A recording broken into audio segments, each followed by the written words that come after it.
Would you be shocked to know that Caucasian men dating Asian women makes up more than 75% of the interracial dating scene? You got that? Out of 100% of interracial dating, 75% of it is Caucasian men and Asian women. Now, on the Tyra Show, we're always open to new conversations about race. We get a lot of email from a lot of people saying, Tyra, I want you to do this topic about race and this topic about race. But recently, my producers showed me a really controversial article in Marie Claire magazine, and I said that we should do this. The article was called The New Trophy Wife.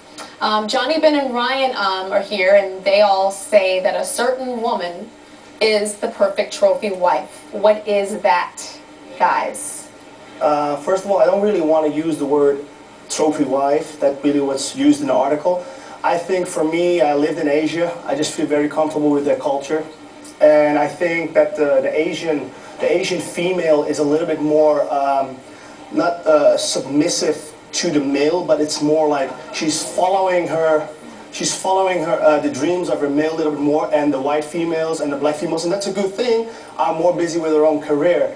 But it depends what kind of man you are and what kind of what you prefer in a female. So personally for me, I dated all races and I love all races, don't get me wrong, but relationship wise, after all these experiences, it turned out that I just connect better with the Asian women. Okay, I know you said that there was one Asian woman, you met her, you stayed at her place, and you woke up, and what? Oh yeah, that was a very funny story. I lived at the time in the south of France, and I met this girl the first night, and she asked me to stay over at her place, so I did. After 3 hours, I wake up to go to the restroom, so I went to the restroom and the girl was gone. So I felt a little bit uncomfortable to being in her house, you know. I was looking around and the car was gone. But as the male as I am, I went back to bed to sleep because I just slept, I just slept for 3 hours. So I went back to bed, and like 3 hours later, she woke me up and she was wearing lingerie. She was gone to buy me breakfast. She made me strawberries, she made me fresh orange juice. She totally pampered me. And I ended up staying a year with this girl because I was so, you know, she gave me such a good... you. Okay, Ben, you prefer Asian women too. Tell me about the security that you get with them. You know, it's something about an Asian woman that just looks safe. You know what I mean? I don't know what it is. I don't know if it's because, you know, maybe because they're little or something. I don't know. They're cute. I mean, I don't want you to take it the wrong way. I mean, I'm into them, so obviously it's a good thing to me. I think that they're beautiful. I mean, I don't see any reason why people wouldn't. You said they're safe to bring home to mom. Explain that. Like you were saying with the statistics, it used to only be that like you would see Asian girls with white guys all the time, but it seems like in the last couple of years, it's become more accepted for Asian women to be with brothers. And so it's all good for me, you know what I'm saying? And then Ryan, I understand that you say that there's two sides to the Asian woman that you like. There's the public and then there's the private side? I think in public, a lot of Asian women are very reserved. And in private, they're more themselves with just their partner. I've dated Asian women since about 2000. Not exclusively, and I've never used the word trophy wife, and that's not why I'm with my girlfriend or any of my previous girlfriends. I've dated black women, Latino women, but all my girlfriends have been Asian women. Yeah, you said, but what you told my producers is you said in the public they're, you know, quiet, and then behind closed doors. They're more reserved in public, and behind closed doors they're just more adventurous. And what do you mean by that? More adventurous. The Caucasian women that I've been with in the past, less adventurous at home. And you mean in the bedroom? Yes. Why are you censoring yourself so much? Did you say that you had an Asian girlfriend from college and she'd wake you up with oral sex every morning? Yes.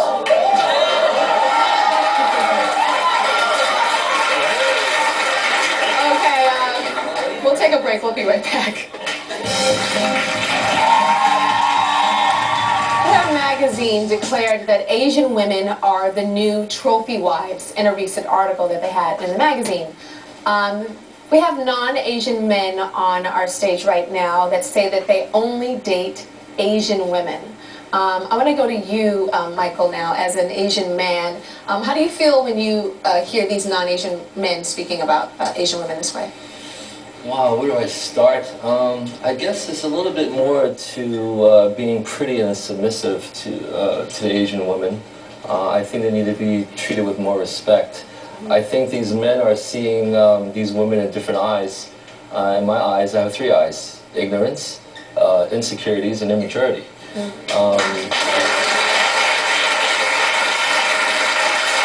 I think if they want something cute, they go buy a doll. I think they want something obedient. They want something obedient. Get a dog. Okay? I think it's a stereotype, and it's an incorrect stereotype.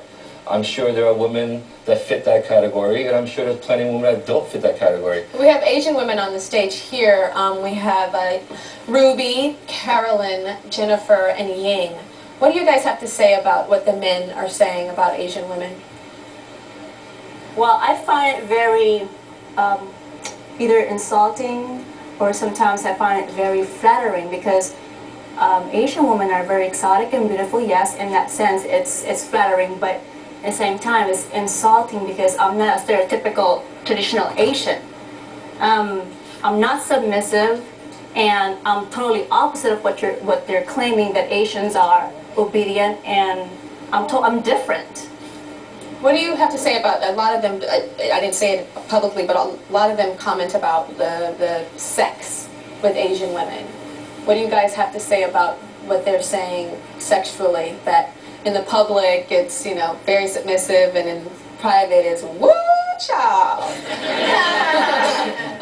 Is that a, see? It's to me it's. I think you spoke really well by saying that it's a compliment and an insult all at the same time, like rolled up into one. What do you have to say about that, Carolyn? You know, it depends on the individual. It's a case-by-case basis. You can't just group look at a whole race and say all women are like this.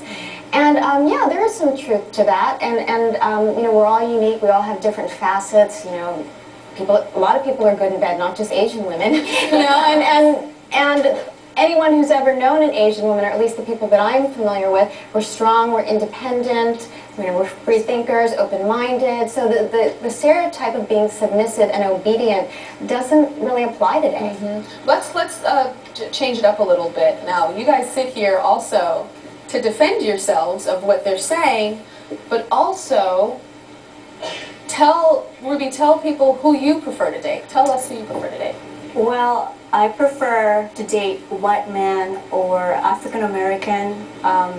Since I was a little girl, I used to watch movies like Cinderella. All the leading men are white men, and I grew up with Barbie doll and Ken doll. So I kind of like had that model in my mind that white guys are cuter than Asian. And then what about you, Carolyn? I grew up in a really small town in Pennsylvania, and there was only one other Asian family where I grew up. So there was no other thing available other than white guys in my dating pool, you know. What do you guys have to say about that? Jennifer, what do you have to say about them dating? I think that everyone's entitled to their own opinion about who they're attracted to, but to completely dismiss an entire race based on superficial reasons, I think is ignorant and uneducated. Christian is with us now. Christian dates Asian women exclusively. You were stationed in Korea for 10 years, Christian? Actually, 2 years. 2 years? So it's about 10 years ago. Oh, 10 years ago, sorry, yes. What is your connection? My fascination started when I was much younger. I was probably about 7. And when I became 20, I had the opportunity to volunteer and go off to Korea and spend some time off abroad. And what I noticed had taken place while I was over there is that I had really fallen in love with the culture as a whole. I had the opportunity to travel from China to Japan, to Singapore, and Korea. Actually, I found it to be the exact opposite. I've always found you guys to be extremely spicy. Seriously, a lot of good attitude to it. I've actually not had the experience of having docile type women. You guys are all different, to be honest. Now, my connection to that is that honestly, having learned so much and experienced so much from the culture, I basically fell in love with your culture, And it just feels natural to stay with that, you know, as it's within me. When I say I love the culture. And you know, sure attraction, yeah. Yeah. Sounds a lot healthier and more respectful. We'll be right back. Talking about the trend of non-Asian men only dating Asian women, and it's turning to be quite controversial. We've also got Asian women here who are going to weigh in on this, and actually some of them only date non-Asian men. Okay, what do you have to say, Johnny? Well, I want to settle the score with Homeboy there about what he said about having a dog or whatever. That's your own interpretation, because I think that you might be intimidated by the black male or by the white male taking better care of a female woman or whatsoever, because I say it like this: you can't generalize at all. I'm happily married to a beautiful Asian woman, but it could have been also any girl of another race. But due of my career, what I had in Thailand, I lived there, I fell in love with the culture, and because being so interfered with that culture, that's why I'm with my wife right now. It has nothing to do that I'm treating her like a slave or whatever. She treats me like a king, but because of that, I'm able to treat her like a queen. You know, I believe about equality in a relationship, so I don't know where your comment is coming from about the whole dog thing or whatever. I don't know what kind of where you got your information from, or what kind of how do you say where you even got that from, because. What do you have to say, Michael? I have to say, if I recall, I didn't hear anything about tradition, religion, but food. I recall you saying, I met this girl and she brought me orange juice and she brought me food and I lived there for a year because she treated me like a king. I didn't hear anything about cultures or anything. I'm sorry. No, I did say, you can rewind the tape. I said I fell in love with the culture. I like the culture. Audience, did I talk about culture? That's the first thing I said. Did I say that? Thank you, thank you. So if you were not able to get that through your brains for some kind of reason, that's okay, you know? But on the other hand, I just want to make that clear that I treat any woman like a queen. Michael, do you feel snubbed by Asian women? No, not at all. No? Because I have very close friends that are Asian men, and we have the discussion a lot. And a lot of them feel snubbed by the Asian woman because of how society, you know, puts the black male and the Caucasian male kind of on the sexual god pedestal. And very rarely do we see the Asian man put on that sexual pedestal in our society, which tends to get them snubbed by Asian women. So you don't feel that ever? I don't feel at all. I mean, I've dated Asian women, I dated non-Asian women. I don't feel snubbed at all. I don't feel threatened. Not threatened. You know, no, not. But you don't notice the percentages, like when we said the 75% of Asian women are dating Caucasian men. You don't. Well, there is. I mean, it's probably increasing, but again, you know, it's 2009 now, so a lot of things are changing. But I definitely don't feel snubbed. No, not at all. Caroline, you say you play up a fantasy sometimes for guys. Explain that. I have played the fantasy girl role for some of my boyfriends, and I have a couple of examples. I had this boyfriend who was just an absolute mess. I mean, every dish was dirty, you know, piled up to the ceiling, clothes everywhere. And when he'd go away for work, I played the role of the obedient girlfriend, and I would wash all his dishes. Now, I'm not a domestic person. I absolutely hate house cleaning. So I washed all the dishes, did the laundry, and he appreciated that. And then, you know, I was dating a guy who was in a high-profile band, and, you know, he introduced me to his inner circle, and was concerned about his image, obviously, and I played the role of the quiet, submissive. I was very agreeable. I didn't say much. I just nodded and smiled. And that's not really who I am, and yet I played that role, and people loved me. I barely said anything, and they loved me. Why do you think you played that role? I played that role because I thought I needed to. I thought I needed to earn their love, to please them, to live up to their expectations, you know, to fulfill a certain fantasy role. That's not really who I am, because I'm, you know, outgoing and fun and what did it make you feel like when you were playing that role?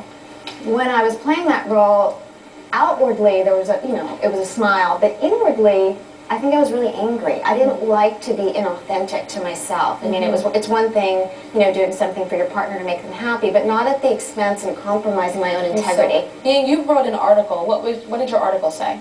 So in the article in Marie Claire, we really wanted to highlight the idea that there were these stereotypes out there. The stereotypes with Asian women, and of course right now we're seeing a lot in the media with the big media moguls and the financial moguls. Many of them, their second, third, fourth wives in some cases are much younger Asian women. So it's that whole idea of, these stereotypes are obviously out there. Did that play any sort of role in the decision that these men had to marry these women?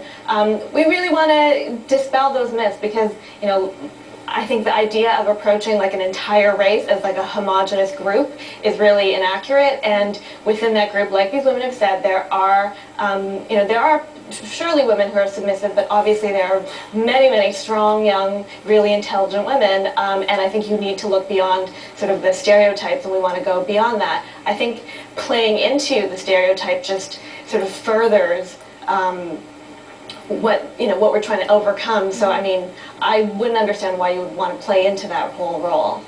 If somebody's been dating someone for a long period of time and they get married to them, then they see what the character of a person is. So if they are submissive and that's what somebody's attracted to, what is the problem with that? It's not what I'm attracted to myself. But if that's what they're attracted to and that person likes like a more masculine man, that's a marriage, that's a relationship, that's over time. So even if there is a stereotype, that gets dispelled over the period of time when you're dating. Oh, and I think certainly that a lot of that does get dispelled over time, and as we pointed out in the story that... But you have put, you did do a stereotype though. To my producers, you did say how black women are in bed and how white women are in bed. No, I said black women are more aggressive. The black women I've dated have been more aggressive. Yes. And that white women have been a little bit more passive. That's what I said to your producers. You didn't say they have mental issues, white women? The white women... Do any of you have a few crazy friends? Yes, you do. The white women that I've dated, out of the population, there's just been a few, but they've been a little bit crazy. I'm not saying that's true.